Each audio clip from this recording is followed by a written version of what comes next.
नमस्कार, चंडीगढ़ अमर उजाला से मैं बीना तिवारी। आज हम बात करेंगे मिलेट्स की। जी हाँ, बात जब जब सेहत की होगी तब तब मिलेट्स की याद आएगी। और अभी तो मिलेट्स को लेकर लोग बहुत ही जागरूक हो गए हैं। बीमारियों से बचाव के साथ ही खुद को सेहतमंद बनाने के लिए मिलेट्स का सेवन किया जा रहा है। मिलेट्स को लेकर बहुत से लोगों के मन में बहुत से सवाल हैं। इन सवालों के जवाब देने के लिए और मिलेट से जुड़ी तमाम जानकारियाँ उपलब्ध कराने के लिए आज हमारे साथ एक खास व्यक्ति है जिनकी पहचान मैं नहीं करवाऊंगी, वो खुद ही बताएंगे कि वो कौन है। तो आइए हम उनका स्वागत करते हैं और उनका पहचान भी जानते हैं। स्वागत है सर आपका। मेरा नाम है जी विकास चावला। मैं एक शेफ हूँ और मैं काम कर रहा हूँ। न्यूट्री हब एक गवर्नमेंट ऑफ इंडिया का पैनल है जो मिलेट का सबसे बड़ा रिसर्च सेंटर है वर्ल्ड का हैदराबाद में। मैं उनके साथ एज ए एम्बेसडर काम कर रहा हूँ क्योंकि मैं कई सालों से मिलेट खा रहा था। तो फिर हम कुछ पैनल पे मिले तो उन्होंने फिर मेरे को ऐसे करके करके हम गवर्नमेंट के साथ मिलकर काम कर रहे हैं। और मिलेट का सबसे पहला सवाल जब मैं सेमिनार करता हूँ, अभी तक हम 300 से ज़्यादा सेमिनार कर चुके हैं पिछले 2-2.5 साल में, तो सबसे पहला सवाल ये आता है कि मिलेट क्यों खाएं और हम अपना व्हीट राइस क्यों छोड़ें। तो सबसे पहला सवाल ये है कि मिलेट के अंदर जो फाइबर होता है, हम फाइबर के लिए सारा दिन भागते हैं। जिम में जो बच्चे जा रहे हैं सबको यही गाइड किया जाता है, फाइबर खाओ, फाइबर खाओ, फाइबर खाओ। और आपको फ्री में फाइबर मिल रहा है 10 गुना तक।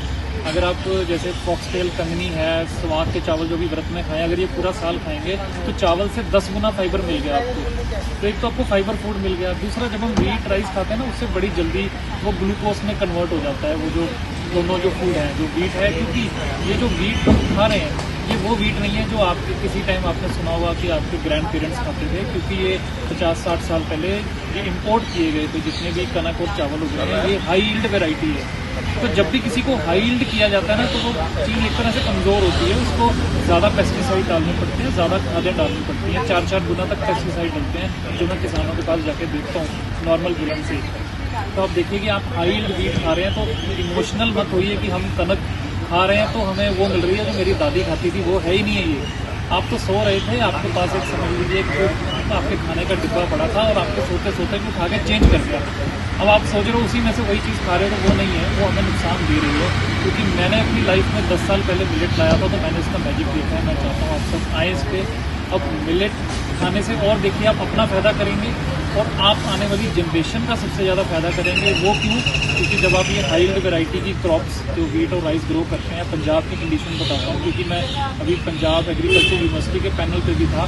तो हमारा पानी जो नीचे है, पानी का स्तर है वो लगभग पॉइजनस हो चुका है।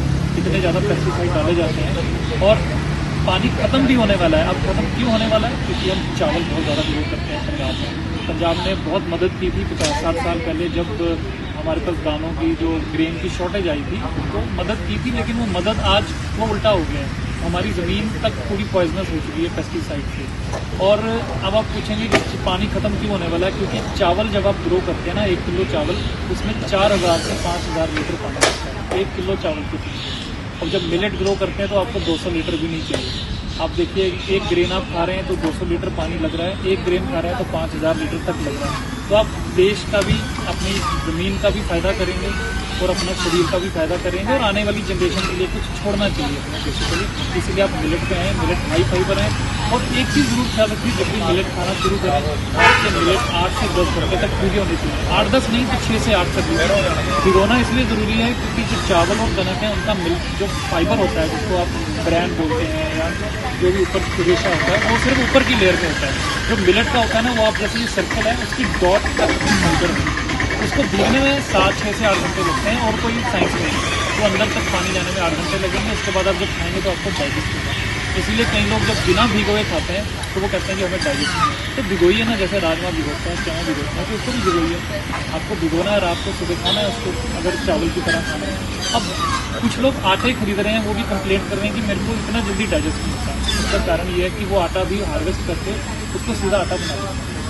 उसको पहले धो के उसको भिगोना होता है 8 से 10 घंटे। जैसे हम पहले कनक भी ऐसे ही करते थे। हमारे जो बुजुर्ग थे ना, कनक को भी 6 से 8 घंटे भिगोते थे, 6 घंटे, फिर उसको धूप में सुखा के आटा बनाते थे। लेकिन हम सब शॉर्टकट की लाइफ में जी रहे हैं और बीमार होते जा रहे हैं। तो आप मिलेट पे आइए। और बहुत कुछ आपको जानना है तो हमारे और भी चैनल है आप, लेकिन अभी हमने काफ़ी कुछ बता दिया कि ताकि मिलेट शुरू करें। जैसा कि आज हमारे विशेषज्ञ ने बताया कि मिलेट्स बहुत ही उपयोगी है बहुत ही किफ़ायती भी है, ये पानी भी ज़्यादा नहीं मांगता और सेहत भी भरपूर देता है। लेकिन कुछ चीज़ों की सावधानी बरतनी बेहद ज़रूरी है। जैसा कि उन्होंने बताया कि मिलेट्स को खाने से पहले कम से कम 6 से 8 घंटे पानी में भिगोना ज़रूरी है। इसीलिए शायद लोग शिकायत करते हैं कि मिलेट हमें पचता नहीं है। तो आज हमारे विशेषज्ञ ने आपको सारे वो फॉर्मूले बता दिए हैं हेल्दी रहने के लिए। मिलेट्स खाइए और हेल्दी रहिए और अमर उजाला के साथ जुड़े रहिए। धन्यवाद। अगर आप ये वीडियो YouTube पर देख रहे हैं तो हमारे चैनल को सब्सक्राइब करें और बेल आइकन को दबाना ना भूलें। अगर आप Facebook पर ये वीडियो देख रहे हैं तो हमारे पेज को लाइक करें।